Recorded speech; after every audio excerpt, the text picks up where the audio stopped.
telefone da central de atendimento da NASA não para de tocar. O operador está suando de tanto estresse. Ele mal tem tempo de atender o telefone e todas as mensagens recebidas dizem a mesma coisa. Tem alguma coisa piscando na Lua. De fato, centenas de milhares de astrônomos amadores estavam observando a Lua naquela noite. E, de repente, surgiu uma luz brilhante nela.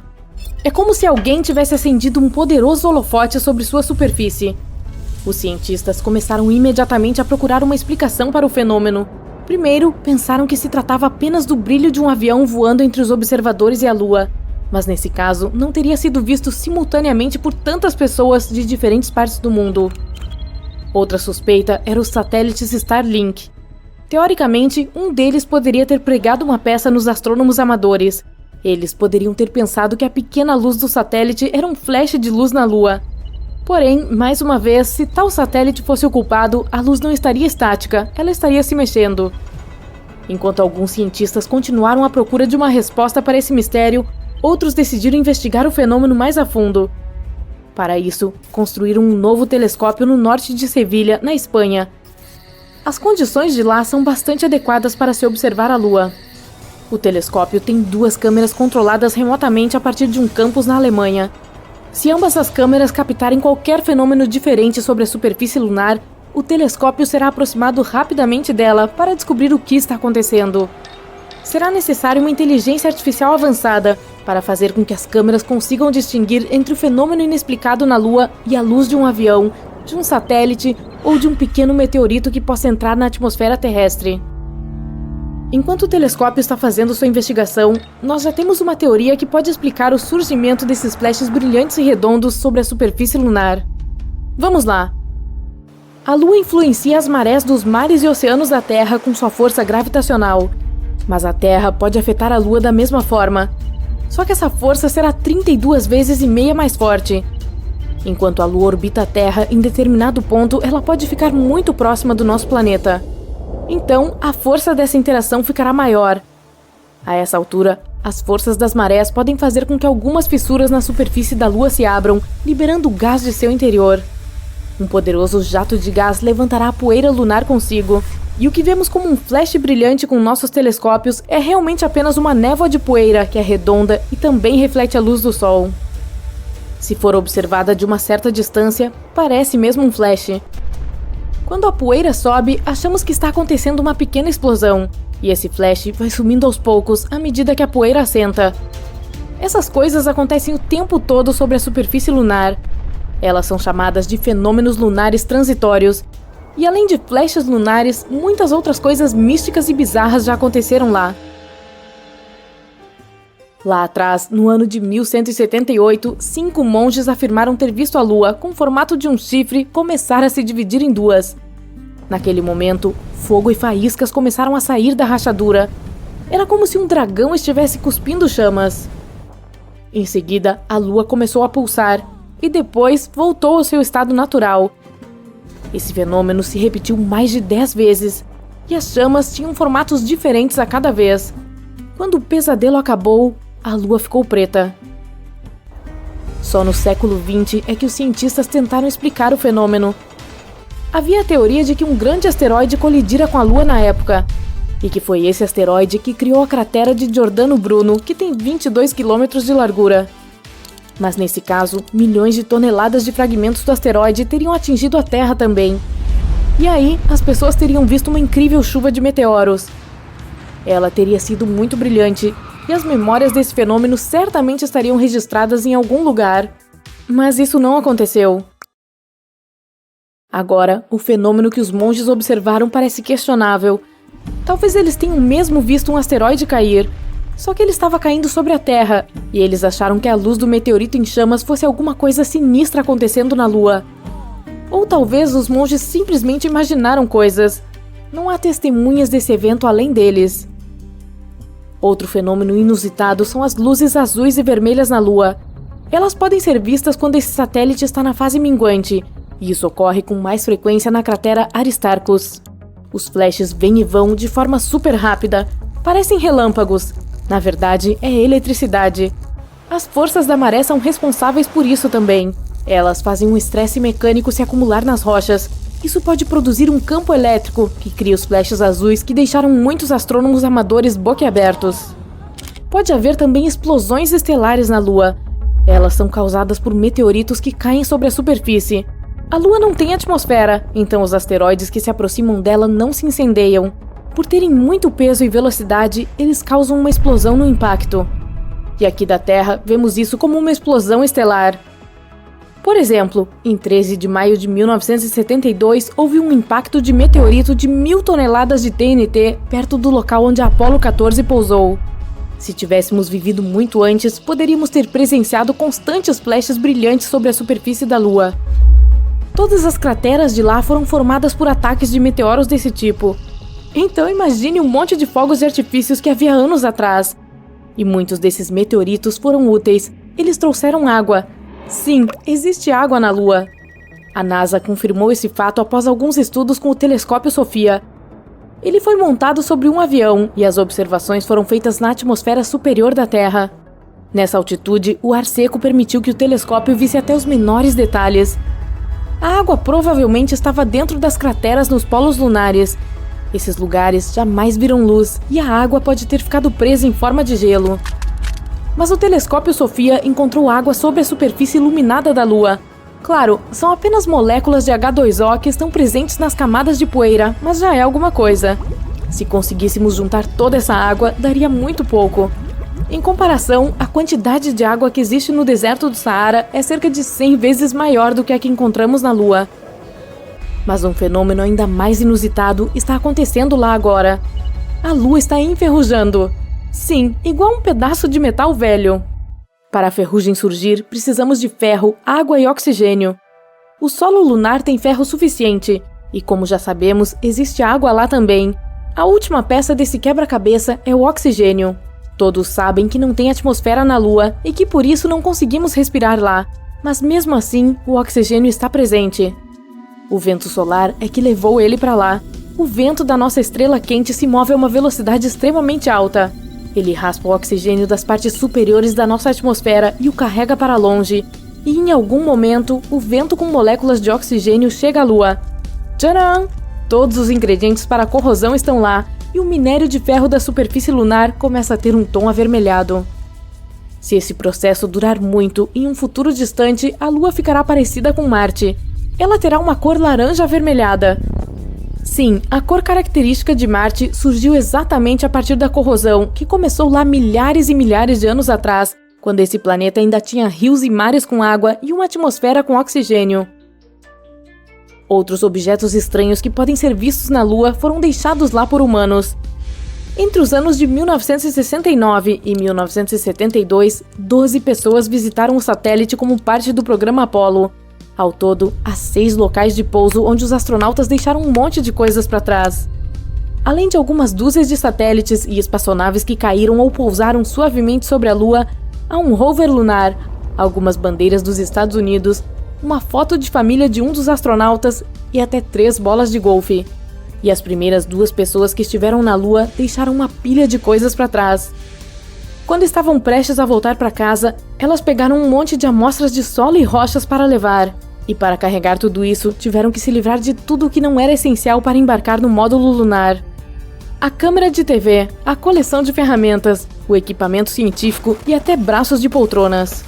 Os astronautas ficaram fora do módulo lunar durante 8 minutos e jogaram fora um monte de objetos desnecessários. Se juntássemos todos eles, mais os destroços que foram deixados pelos 12 astronautas, e os colocássemos sobre uma balança, seu peso somaria 199 toneladas. Isso equivale a 3 tanques blindados ou 3 aviões comerciais grandes.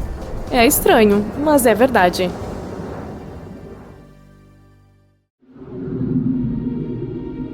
Muito bem, veja isso.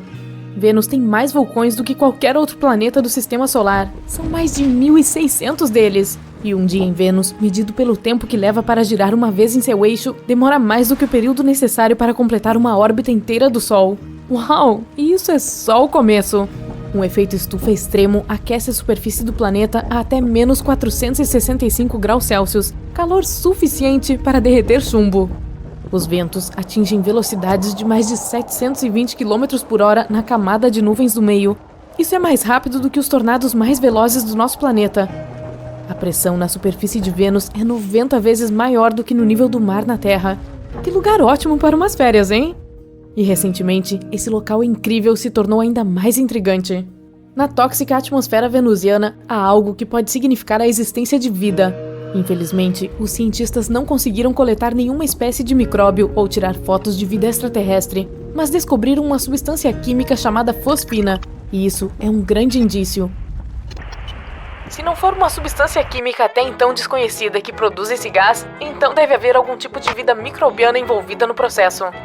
A fosfina é composta por 3 átomos de hidrogênio e 1 de fósforo. Esse gás é tóxico para qualquer forma de vida normal que precise de oxigênio, incluindo nós, humanos. No nosso planeta, a fosfina pode ser encontrada em locais com pouco ou nenhum oxigênio, por exemplo, charcos e pântanos. Ela é criada por combinações complexas de bactérias que ali vivem, e também pode ser industrializada. O mais estranho é que a fosfina não deveria estar na atmosfera de Vênus, porque necessita de pressão e temperatura precisas, além de toneladas de hidrogênio para se formar. Não seria tão surpreendente encontrá-la em Saturno ou Júpiter, que são gigantes gasosos famosos. Mas em Vênus? Isso foi totalmente inesperado. Não há como a fosfina ser produzida naturalmente no planeta. Pequenas quantidades dela podem ser criadas durante erupções vulcânicas, tempestades com raios, explosões de minerais na superfície ou meteoritos que entram na atmosfera de Vênus. Porém, isso não chega nem perto de explicar o que os astrônomos observaram, porque geraria apenas 1/10 de milésimo da fosfina que os telescópios viram. Mas vamos começar do início. Em 2017, um grupo de cientistas liderado por Jane Greaves, da Universidade de Cardiff, no país de Gales, começou a usar o radiotelescópio James Clerk Maxwell no Havaí. Isso foi extremamente importante. A ideia principal era procurar o gás, que seria um sinal de vida em Vênus. Quando os dados retornaram e os pesquisadores os analisaram, ficaram chocados. O sinal da fosfina foi fortíssimo. O time verificou os resultados várias vezes. Era preciso ter certeza de que nenhuma outra substância estivesse imitando a presença do gás. Então, e agora? Isso significa que há vida em Vênus? Não necessariamente. Se a fosfina é produzida por alguns organismos misteriosos, uma grande questão é como eles sobrevivem em Vênus. No nosso planeta, alguns micróbios podem se desenvolver em ambientes com acidez de 5%, mas não mais do que isso. Em Vênus, porém, as nuvens são quase inteiramente compostas por ácido. E embora tenham uma temperatura bastante agradável de 30 graus, elas contêm mais de 90% de ácido sulfúrico. DNA, aminoácidos e proteínas, que são componentes da vida na Terra, dissolvidos ali em um piscar de olhos. A superfície do planeta é quente demais para qualquer tipo de molécula complexa que constitua a vida. A atmosfera venusiana também é 50 vezes mais seca do que o lugar mais seco do nosso planeta. Existe uma teoria de que os micróbios podem se esconder nas escassas gotículas de água que flutuam na atmosfera, mas ainda não foi provada. No momento, os pesquisadores estão esperando por mais capturas do telescópio. Eles vão procurar outros gases associados à vida. Mesmo que encontrem mais evidências, as formas de vida em Vênus serão feitas de elementos absolutamente diferentes daquelas da Terra. Ou podem ser protegidas por uma casca resistente ao ácido sulfúrico, e ser feitas de substâncias como enxofre, cera, grafite ou qualquer outra coisa que nem somos capazes de imaginar. É claro que alguns especialistas questionam a ideia de haver vida em Vênus. Eles acham que o gás pode ser produzido durante alguns processos geológicos ou atmosféricos que acontecem no planeta. Mas os defensores de ambas as teorias concordam em uma coisa: a descoberta é extraordinária. Curiosamente, os astrônomos sempre tentaram encontrar sinais de vida nas luas geladas de planetas gigantes, ou até mais perto, como em Marte, e nunca consideraram seriamente Vênus. Se as observações adicionais do telescópio e as futuras missões espaciais confirmarem que a fosfina é produzida por organismos vivos, poderemos ter um monte de surpresas emocionantes. Então as pessoas conheceriam um planeta com uma biosfera alienígena completamente estranha para nós, e ele seria quase como um vizinho de porta da Terra. Falando em visitar Vênus, será que seria possível as pessoas pousarem ali? Afinal, já existem robôs trabalhando na superfície marciana. Pelo lado positivo, Vênus fica mais perto da Terra do que Marte, mas também tem condições muito mais severas. Ele é mais quente que Mercúrio, embora esteja a quase o dobro da distância do Sol. As temperaturas são mais altas do que o ponto de fusão de muitos metais, E alguns deles, como o chumbo ou o bismuto, podem cair como neve nos picos mais altos das montanhas. Se você puser os pés no planeta, não encontrará nada além de rocha estéril. Planícies basálticas gigantes são repletas de vulcões e montanhas. Em alguns lugares, a superfície derrete por causa do calor. Depois de escorrer um pouco, a rocha se solidifica novamente. Se as pessoas algum dia forem para lá, provavelmente construirão uma cidade flutuante nas nuvens da atmosfera venusiana. Cerca de 50 quilômetros acima da superfície, condições como pressão e gravidade são semelhantes às da Terra. A temperatura também é bastante controlável, cerca de 75 graus. Pense no Vale da Morte na Califórnia em um dia muito quente. A pressão atmosférica é a metade da que temos ao nível do mar no nosso planeta. Se você fosse para o espaço, seria bom usar uma roupa pressurizada. A pressão que sentiria seria a mesma que no topo do Monte Kilimanjaro. Além disso, esse vilarejo estaria melhor protegido da radiação do Sol do que em Marte. Se a atmosfera fosse o destino final da missão, pousar uma espaçonave, ou melhor, fazê-la pairar no ar, seria muito diferente. A ideia é usar um dirigível na atmosfera superior por longos períodos de tempo. O dirigível, envolvido em uma casca espacial resistente, entraria na atmosfera do planeta a uma velocidade de cerca de 38.600 km por hora. Nos 7 minutos seguintes, cairia para aproximadamente 2.400 km horários. Depois disso, um enorme paraquedas se abriria e deixaria a nave ainda mais lenta. E então, as coisas ficariam um pouco agitadas. A casca espacial protetora, não mais necessária, iria cair. A aeronave então inflaria e ficaria o tempo todo sacudindo pela atmosfera em direção à superfície do planeta. Sua velocidade seria de pelo menos 530 km por hora e ficaria cada vez maior, assim como sua resistência e sustentação.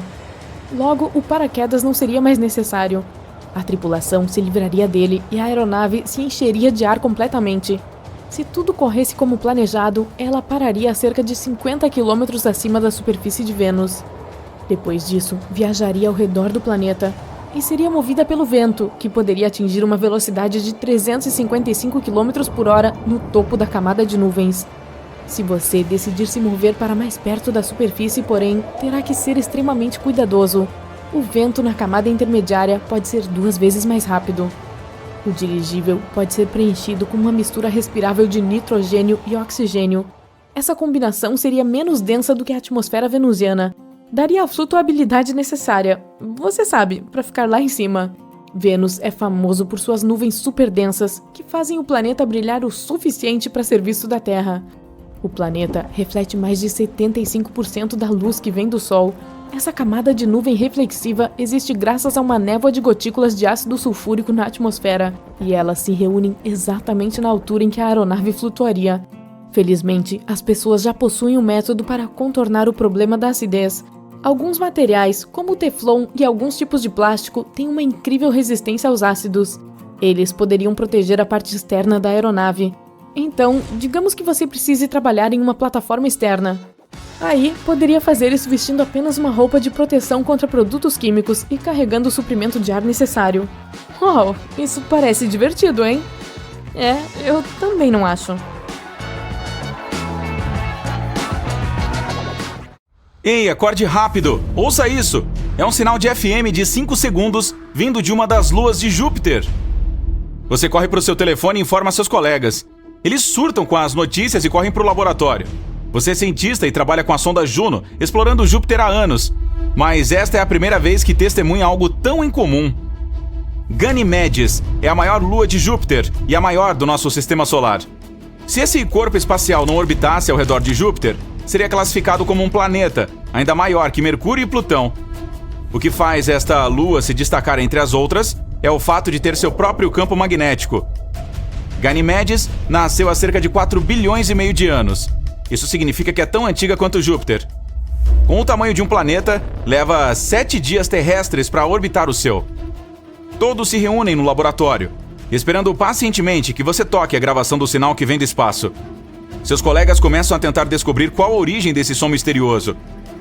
Cerca de 40% da superfície de Ganymedes é escura, com crateras espalhadas ao redor, e 60% é clara. Existem formações que provavelmente foram causadas por atividade tectônica ou liberação de água vinda debaixo da superfície. Os cientistas conseguiram descobrir uma fina camada de oxigênio presa na atmosfera da Lua. As temperaturas lá são extremamente baixas, entre menos 110 e menos 130 graus. Não há muitas informações sobre como a Lua se comporta ou quais elementos químicos se escondem em seu interior. Alguns dos seus colegas tentam criar as mesmas condições que existiam quando o som foi transmitido. Por horas, eles ficam sentados esperando, mas nada. Talvez tenha sido um acaso. Você chega ao sistema de controle e ativa a espaçonave Juno. O ponto principal dessa missão é observar a gravidade de Júpiter, os campos magnéticos, a atmosfera e a evolução do planeta.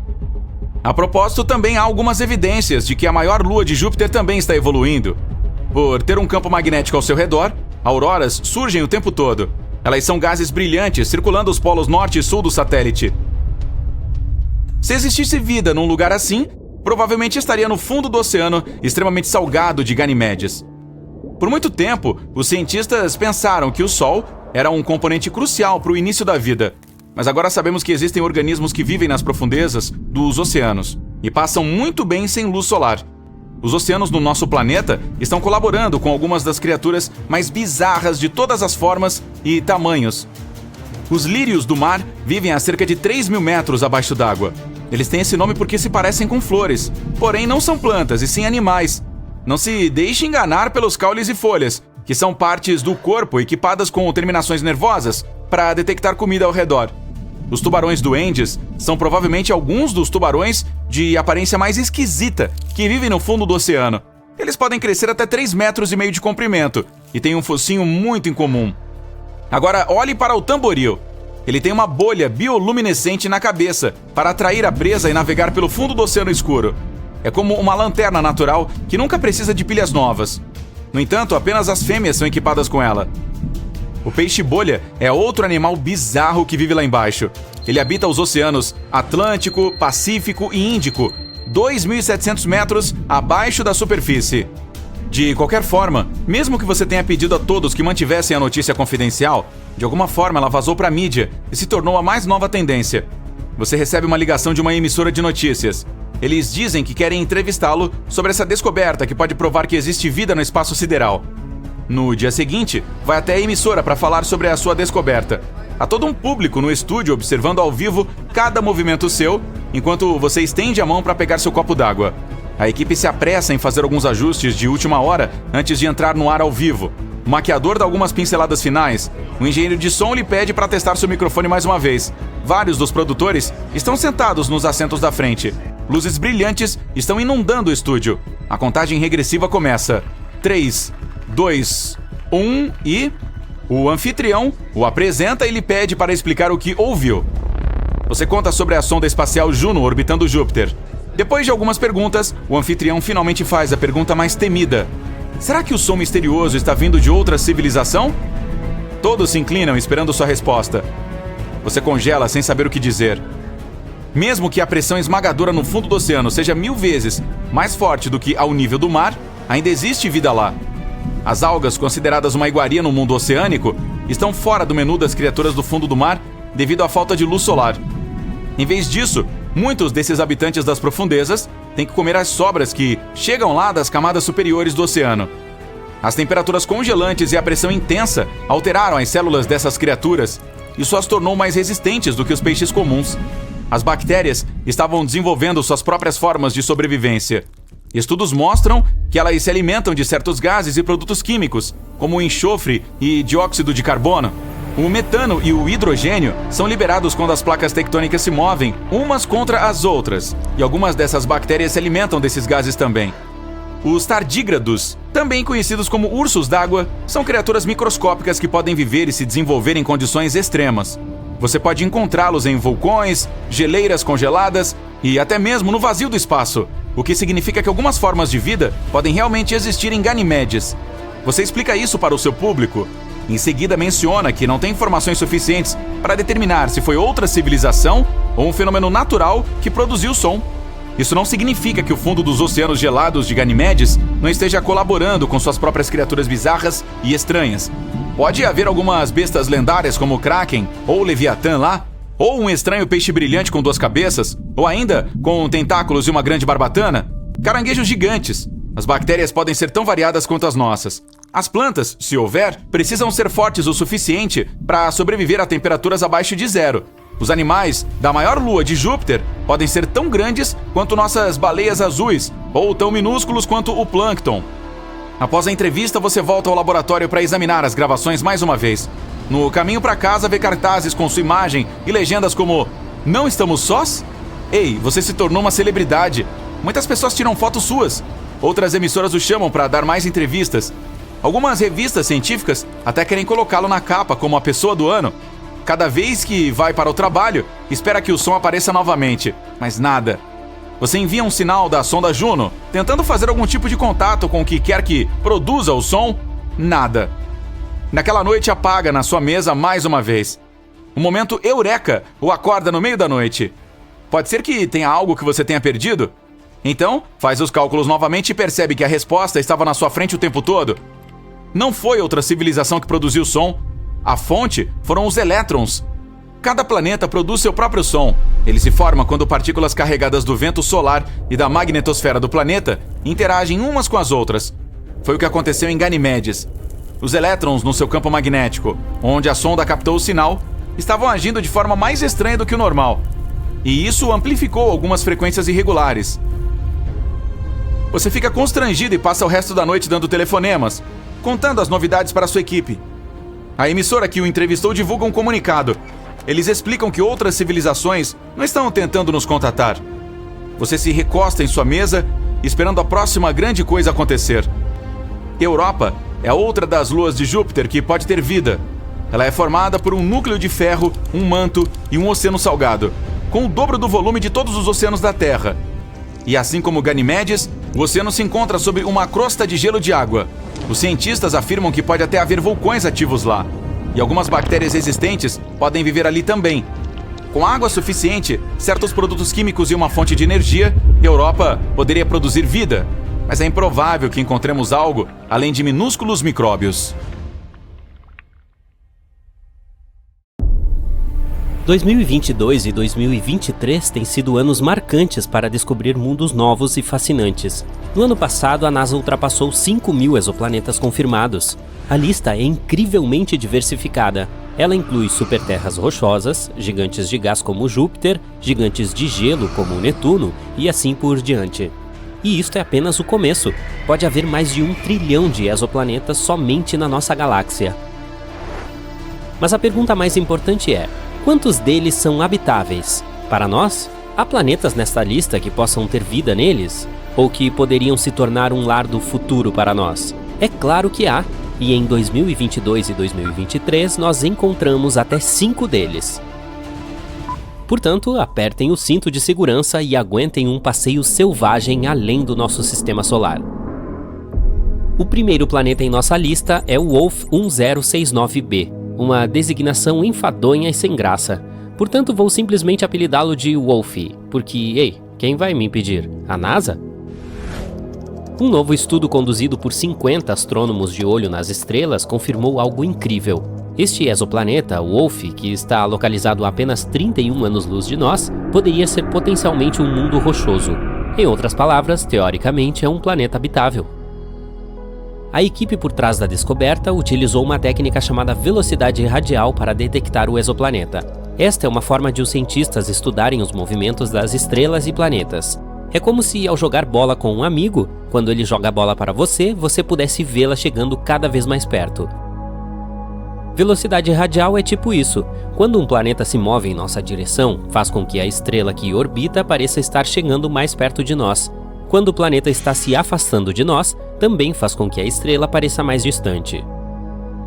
Os cientistas podem usar estas informações para descobrir o que o planeta está fazendo e qual é o seu tamanho. E foi assim que eles encontraram o Wolf. Estima-se que este exoplaneta seja do tamanho da Terra e cerca de 1 a 3 vezes a massa do nosso planeta. Está orbitando uma estrela anã vermelha que chamarei de Mamãe do Wolf, a Wolf 1069. Mas aqui está a verdadeira reviravolta. Wolf orbita dentro da zona habitável de sua estrela, o que significa que é um candidato primordial para que exista água líquida em sua superfície. Isso é como acertar a loteria exoplanetária. Quem me dera ter um bilhete. O estudo estima que se o Wolf tiver uma atmosfera semelhante à da Terra, as temperaturas poderiam subir até 12 graus Celsius, o que significaria que a água líquida poderia se acumular no lado diurno do planeta. Mas aqui está o senão. O exoplaneta está acoplado por maré com sua estrela, o que significa que o mesmo lado está sempre de frente para a estrela.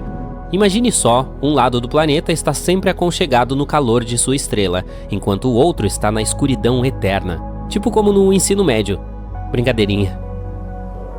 A equipe por trás da descoberta acredita que esta é uma ótima candidata para estudos futuros, mas provavelmente teremos que esperar mais 10 anos por respostas. Até lá, só teremos que continuar a procurar nos céus com nossos telescópios e mantendo os dedos cruzados. O próximo planeta é TOI 700 e... qual seria um bom apelido? A NASA acaba de descobrir um novo planeta que está pronto para tomar a galáxia de assalto, ou deveríamos dizer por órbita. Vou apelidá-lo de Totó. É quase do tamanho da Terra, muito provavelmente tem água líquida em sua superfície e está a apenas 100 anos-luz de distância.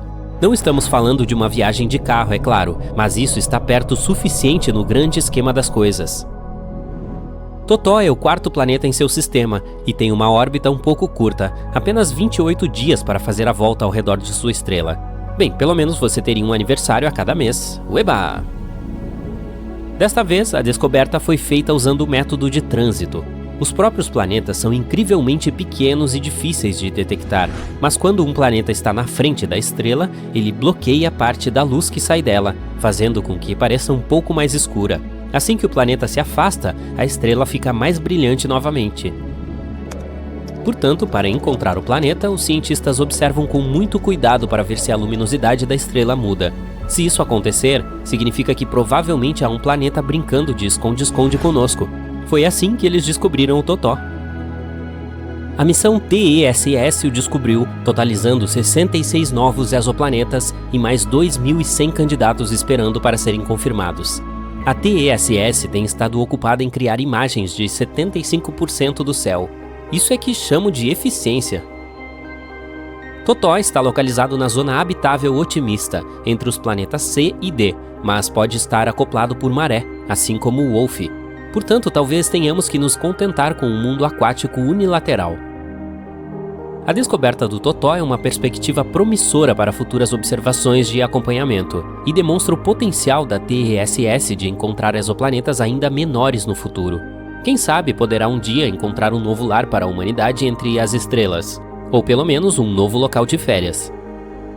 A seguir, temos os gêmeos GJ1002b e GJ1002c. A galáxia acabou de se aproximar um pouco mais de nós com a descoberta de 2 exoplanetas, que eu vou apelidar de João e Maria, que estão a um passo do nosso sistema solar. Isso mesmo, estes 2 planetas semelhantes à Terra estão localizados a menos de 16 anos-luz de distância, o que é apenas um pulinho, um salto em termos de espaço. Para comparação, Próxima Centauri b é o exoplaneta mais próximo com massa tipo A terrestre, a 4,2 anos-luz de distância. Portanto, esses 2 novos vizinhos estão entre os mais próximos de nós. Os 2 orbitam uma estrela anã vermelha com apenas 1/8 da massa do Sol. É bastante fresco e tênue, mas tudo bem, já que ambos os planetas estão muito próximos dele. João leva 10 dias para orbitar sua estrela, enquanto Maria leva um pouco mais de 21 dias. Acho que isso quer dizer ainda mais aniversários. A descoberta foi feita por uma equipe científica internacional e não foi uma pequena proeza. A equipe teve que trabalhar em conjunto com 2 instrumentos, Espresso e Carmenes. O resultado? Um café com leite? Não. O que eles conseguiram foram medidas tão precisas que praticamente se podia contar o número de crateras na superfície dos planetas. O grande achado é que os planetas estão localizados na zona habitável de sua estrela e têm o tamanho certo, o que os torna excelentes candidatos para futuros estudos atmosféricos. O autor principal diz: a natureza parece inclinada a nos mostrar que planetas semelhantes à Terra são muito comuns. Com estes 2, conhecemos agora 7 em sistemas planetários bem próximos ao Sol. Quem diria que nossos vizinhos poderiam ser tão amigáveis? Em conclusão, a descoberta de João e Maria é um salto gigantesco para a humanidade. Então vamos todos levantar um copo de H2O, ou o que quer que bebam em exoplanetas, e celebrar. O último planeta na nossa lista é o LP-890-9C, ao qual chamarei de Bob. Esta superterra, localizada a cerca de 98 anos-luz de distância, é cerca de 40% maior do que nosso planeta natal. Além disso, tem um gêmeo que vou apelidar de Rafa, que é até 75% maior do que a Terra. Mas espaço é sempre bom, né? Os dois planetas orbitam ao redor da estrela anã vermelha. Infelizmente, o Rafa é bastante quente ao toque, com uma temperatura estimada de 120 graus Celsius. Portanto, não toque. Seu irmão Bob está localizado na zona habitável de sua estrela, o que o torna um candidato primordial para o potencial de vida. Mas lembremos que a temperatura real dos planetas depende da sua atmosfera. É possível que Bob, sendo o planeta mais externo, tenha um efeito estufa fugitivo, tornando-o mais parecido com Vênus do que com a Terra. Portanto, pode estar muito quente para ser habitável, afinal de contas. Mas não percamos ainda a esperança. O telescópio espacial James Webb, lançado em dezembro de 2021, está de olho. Com sua tecnologia de ponta e instrumentos poderosos, incluindo espectrógrafos, ele pode penetrar na atmosfera dos exoplanetas e revelar quais deles podem ser habitáveis. Então vamos ver o que ainda vai aparecer por aí. Este planeta tem sido listado como o segundo planeta terrestre de zona habitável mais favorável. Agora está na lista com outros 7 planetas semelhantes à Terra, todos a cerca de 40 anos-luz de distância de nós. Talvez eles se tornem nossas novas casas no futuro. Talvez devêssemos consertar o lar que temos. Mas até lá, aproveite este momento e celebre todas essas novas descobertas. Quem sabe quantos mais planetas encontraremos no futuro, considerando a quantidade de tecnologia que se desenvolve a cada ano? Milhares? Milhões? Enquanto isso, Bob e Rafa, João e Maria, Totó, Wolf e sua mãe, todos estarão lá fora, esperando por nós. O Sol é uma estrela de tamanho médio, e ainda assim poderia conter 1.300.000 terras. A estrela também é 333 mil vezes mais pesada que o nosso planeta. A NASA traduziu as ondas de rádio criadas pelas atmosferas dos planetas em sons audíveis. Foi assim que os astrônomos descobriram que o som de Netuno parece com o de ondas do mar, o de Júpiter como estar debaixo d'água, e a voz de Saturno lembra a música de fundo de um filme de terror. Aqui na Terra é jazz. Não, eu inventei isso. A superfície solar é escaldante, mas um relâmpago é 5 vezes mais quente. A Terra é atingida por 100 raios a cada segundo, o que resulta em 8 milhões de relâmpagos por dia e cerca de 3 bilhões por ano. Chocante.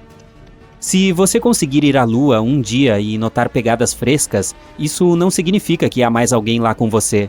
Pegadas ou marcas semelhantes lá podem durar 1 milhão de anos, pois a Lua não tem atmosfera. Não há ventos, nem mesmo uma brisa que possam apagar lentamente essas pegadas. Os astrônomos encontraram o maior buraco já observado no universo. É o vazio gigante que se espalha por 1 bilhão de anos-luz. Ele foi encontrado acidentalmente. Um dos membros da equipe de pesquisa estava um pouco entediado e queria verificar como as coisas estavam na direção do ponto frio. Essa é uma anomalia no mapa da radiação cósmica de fundo em micro-ondas, ou CMB para abreviar. É um sinal eletromagnético de origem cosmológica, que pode ser observado hoje em dia em todo o céu. Um fraco brilho de luz que cai em nosso planeta de diferentes direções e preenche o universo. Está fluindo pelo espaço há quase 14 bilhões de anos, como o brilho que ocorreu após o Big Bang. Então você cai direto no coração do buraco negro e se prepara para um triste fim. Bem, não é necessário. Cair em um buraco negro não necessariamente destruirá você ou sua nave espacial. É só escolher um buraco negro maior para sobreviver. Se você cair em um pequeno, seu horizonte de eventos é muito estreito e a gravidade aumenta a cada centímetro adentro. Então, se você estender o braço para frente, a gravidade nos dedos será muito mais forte do que no cotovelo. Isso fará com que sua mão se alongue e você sentirá algum desconforto, bastante significativo para ser honesto. As coisas mudam se você cair em um buraco negro supermassivo como os do centro das galáxias. Eles podem ser milhões de vezes mais pesados que o Sol. Seu horizonte de eventos é amplo e a gravidade não muda tão rapidamente. Portanto, a força que sentirá nos calcanhares e no topo da cabeça será aproximadamente a mesma, e você poderá percorrer todo o caminho até o coração do buraco negro. Este mito foi detonado. Se você assistir a um filme muito tocante no espaço e começar a chorar, Suas lágrimas não vão escorrer. Elas se reunirão ao redor dos globos oculares. Seus olhos ficarão muito secos, então você os sentirá queimando. Qualquer líquido exposto em seu corpo irá vaporizar, incluindo as superfícies da língua. Por falar em queimar, essa é uma coisa que não acontece no espaço. O fogo só pode se espalhar quando há um fluxo de oxigênio, e como não há nenhum no espaço, bem, uma vez que explodem, as estrelas não devem voltar à vida, mas algumas sobreviveram de alguma forma à grande explosão da supernova. Essas estrelas zumbis são bastante raras. Os cientistas encontraram uma realmente grande e a chamaram de LP40365. É uma anã branca parcialmente queimada. Uma anã branca é uma estrela que queimou todo o hidrogênio, e esse hidrogênio era anteriormente seu combustível nuclear. Neste caso, a explosão final foi talvez mais fraca do que normalmente é, não poderosa o suficiente para destruir a estrela inteira. É como se uma estrela quisesse explodir, mas não conseguisse, então parte da matéria sobreviveu. Se você for ao espaço, não tire seu traje espacial, a menos que esteja em uma nave espacial. O ar em seus pulmões se expandiria, assim como o oxigênio no resto do seu corpo. Você ficaria como um balão, 2 vezes seu tamanho normal.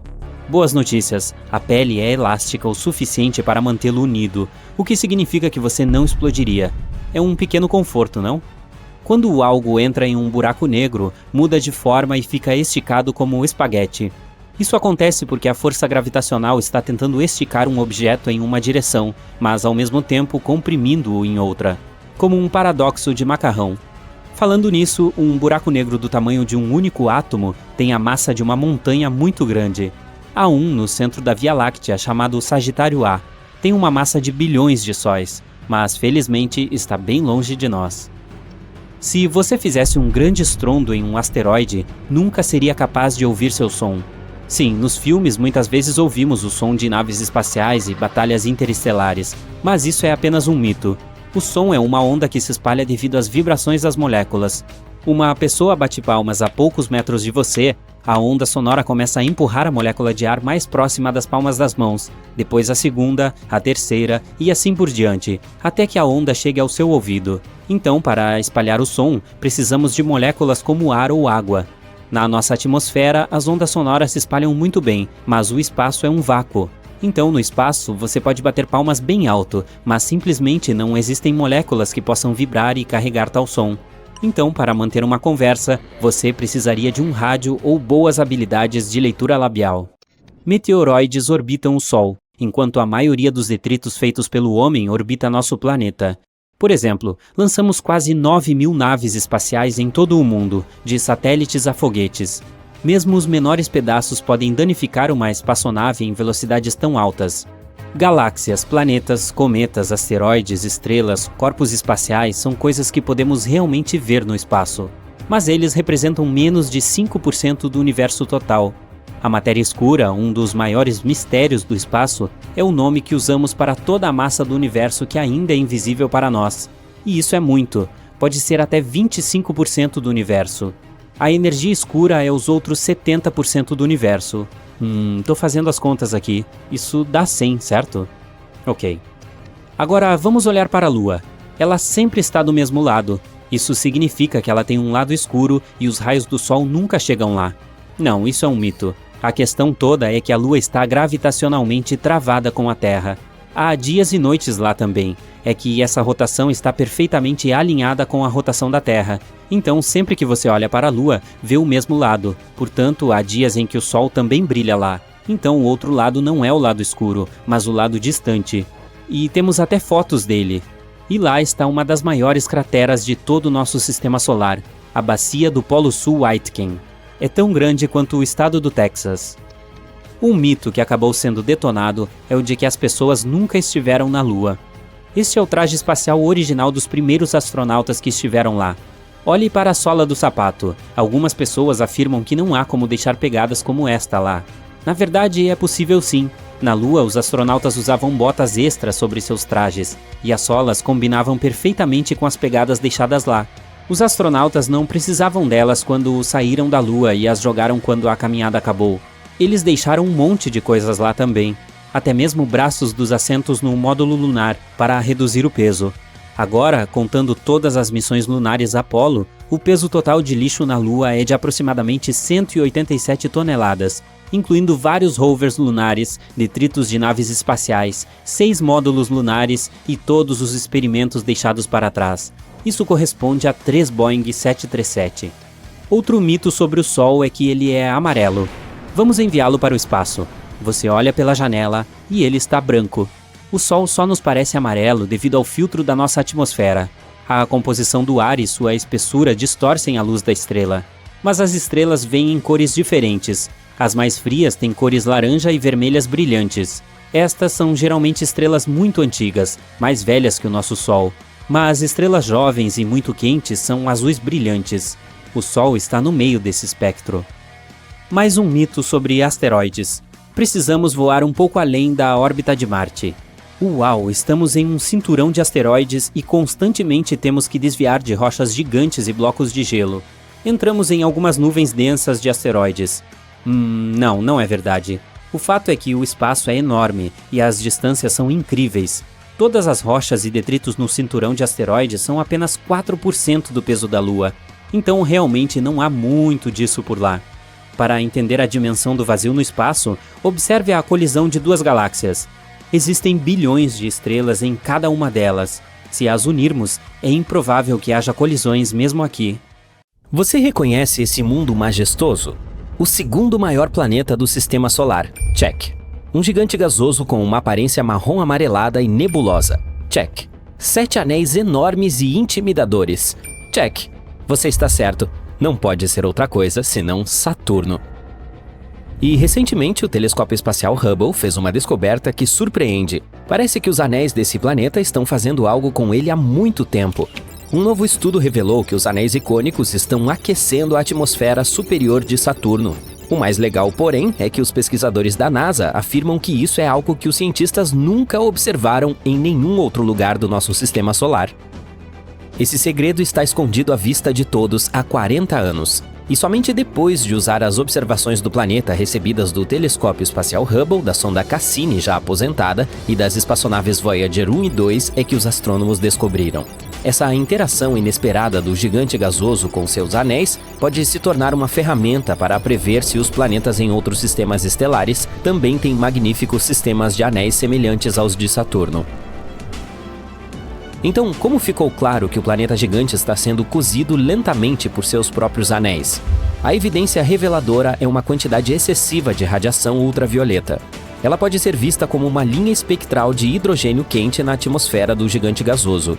Há um aumento na radiação que só pode significar que algo está aquecendo a atmosfera superior do lado de fora. Ainda não está claro como esse processo está ocorrendo, mas a explicação mais provável é que as partículas geladas do anel chovem sobre Saturno e causam esse aquecimento.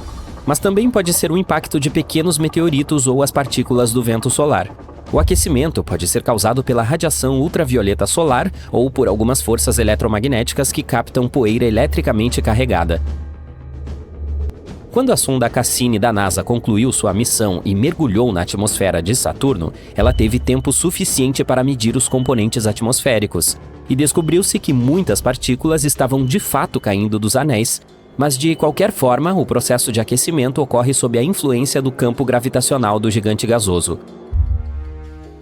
Veja bem, os astrônomos sabem sobre a lenta desintegração dos anéis de Saturno, mas descobrir como esse processo afeta o planeta? Isso é novo. Você se lembra da espaçonave Cassini da NASA que mencionei? Por mais de uma década, ela estudou Saturno, compartilhando imagens do gigante gasoso e de suas luas geladas. Ela nos levou a mundos maravilhosos, onde rios de metano corriam para mares de metano e jatos de gás e gelo lançavam material para o espaço. Essa mesma Cassini também estudou a magnetosfera de Saturno. O fato é que as forças que atuam nas profundezas do planeta produzem uma enorme bolha magnética ao redor do planeta, e essa bolha é chamada de magnetosfera. Infelizmente, os astrônomos ainda têm pouquíssimas informações sobre esse fenômeno em Saturno, pois os campos magnéticos são invisíveis e, obviamente, são mais bem estudados de dentro. Imagine o seguinte: fluxos de milhões de quilômetros por hora de partículas eletricamente carregadas do Sol, também conhecidas como vento solar, estão se espalhando pelo sistema solar. De repente, algo aparece em seu caminho. É o campo magnético de Saturno. Ele protege o planeta, fazendo com que as partículas solares se afastem. Como resultado, as forças magnéticas do Sol estão se enfurecendo fora da magnetosfera de Saturno, enquanto dentro da bolha protetora do gigante gasoso, suas próprias forças magnéticas dominam. Nosso planeta natal também tem um campo magnético, mas ele cria uma magnetosfera muito menor. Ainda assim, ela nos protege efetivamente das partículas nocivas provenientes do Sol e do espaço. Mas apesar de Saturno estar protegido por sua magnetosfera, o Sol ainda consegue atrapalhar o planeta. Ventos energéticos da nossa estrela varrem o gigante gasoso, causando enormes auroras. Mas, diferentemente das auroras aqui na Terra, as auroras de Saturno só podem ser vistas em luz ultravioleta. Em outras palavras, elas são invisíveis da superfície da Terra. Só é possível vê-las se você viajar para o espaço. Mas, aparentemente, há diferentes tipos de auroras no gigante gasoso. Por exemplo, um outro tipo é acionado pelas partículas carregadas provenientes de erupções vulcânicas nas luas do planeta. E algumas das auroras de Saturno podem ser causadas por ventos fortes que giram na própria atmosfera do planeta.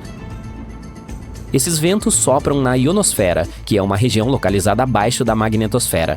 Os mesmos ventos podem ser responsáveis pela taxa de rotação variável do planeta. Esse fenômeno torna difícil para os cientistas descobrir quanto tempo dura um dia no planeta com anéis. Por falar em ventos, Saturno tem um misterioso vórtice girando sobre o polo sul do planeta. O conjunto se assemelha a uma enorme tempestade parecida com um furacão na Terra, mas somente seu olho mede quase 4.000 quilômetros de diâmetro.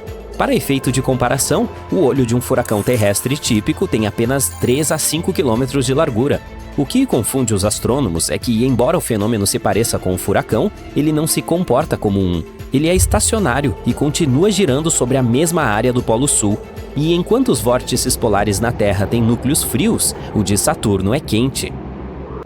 Prepare-se para outra surpresa que Saturno preparou para nós. Em uma imagem enviada à Terra pelo telescópio espacial Hubble, é possível notar 2 pontos escuros e sombrios no lado esquerdo dos anéis do planeta.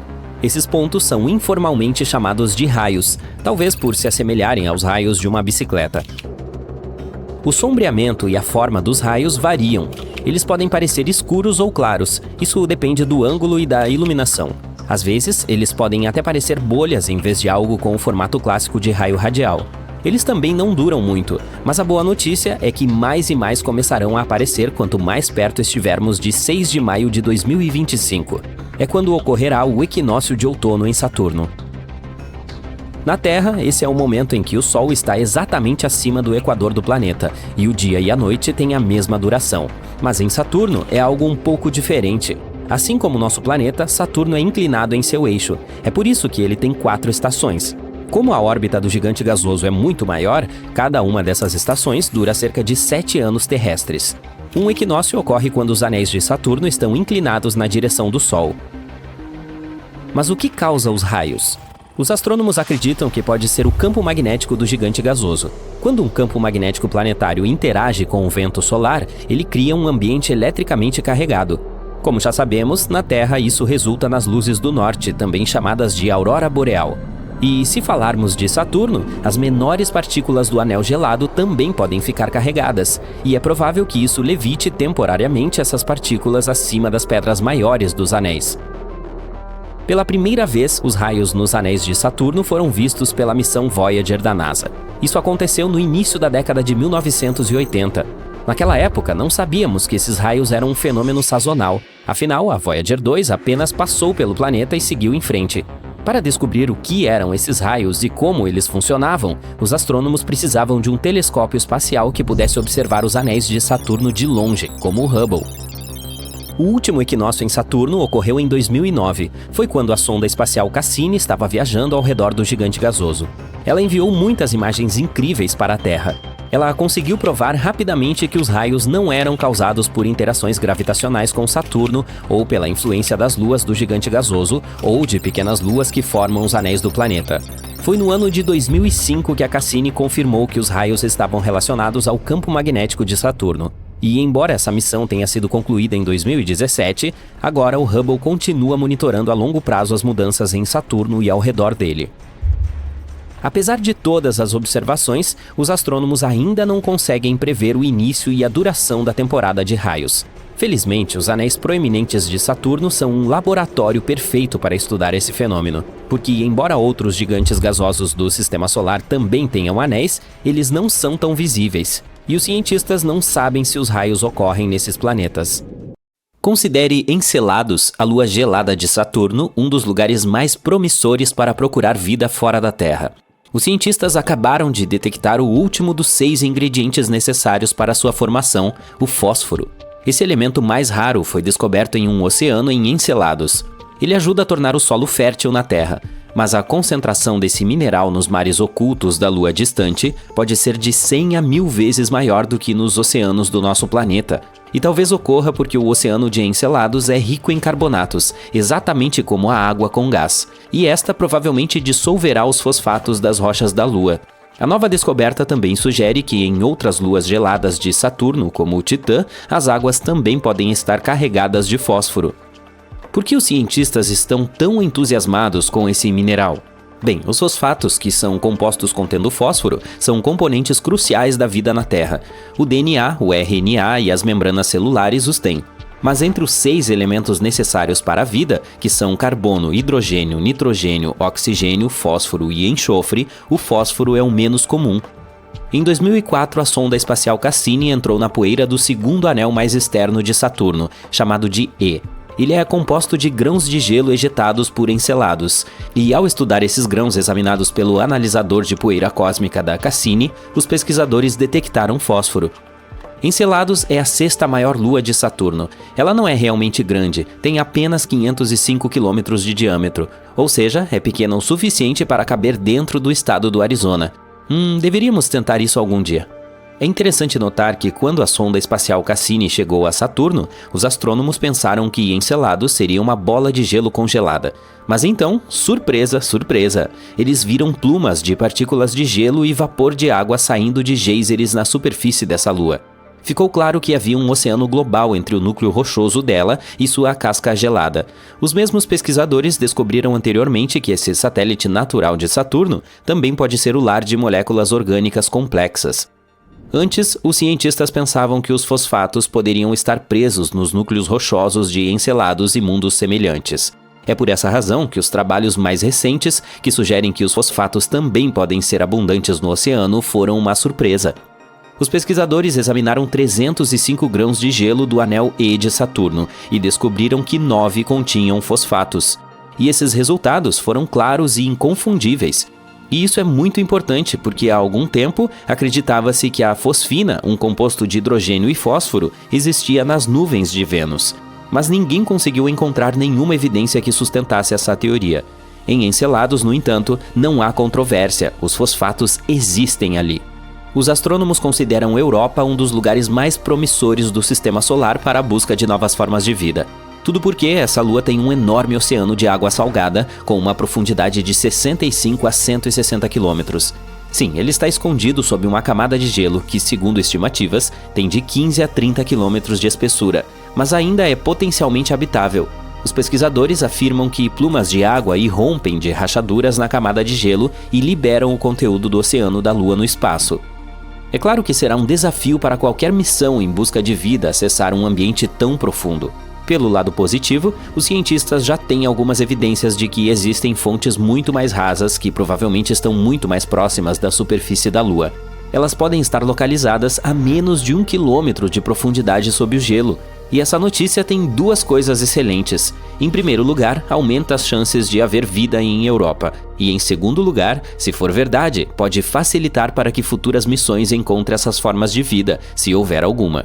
Em seguida, temos Titã, a maior lua de Saturno. Ela é menor e tem gravidade mais leve que a da Terra. Mas ainda nos faz lembrar do nosso planeta, já que o nitrogênio predomina em sua atmosfera. Trata-se do único outro mundo em nosso sistema solar com lagos e rios. Esses corpos d'água são feitos de hidrocarbonetos, metano e etano. Há também um oceano subsuperficial de água, mas ele está localizado muito no fundo e ninguém descobriu ainda se faz contato com algo na superfície. Se for o caso, poderá fornecer combustível para a vida depois de se misturar com a química complexa da superfície.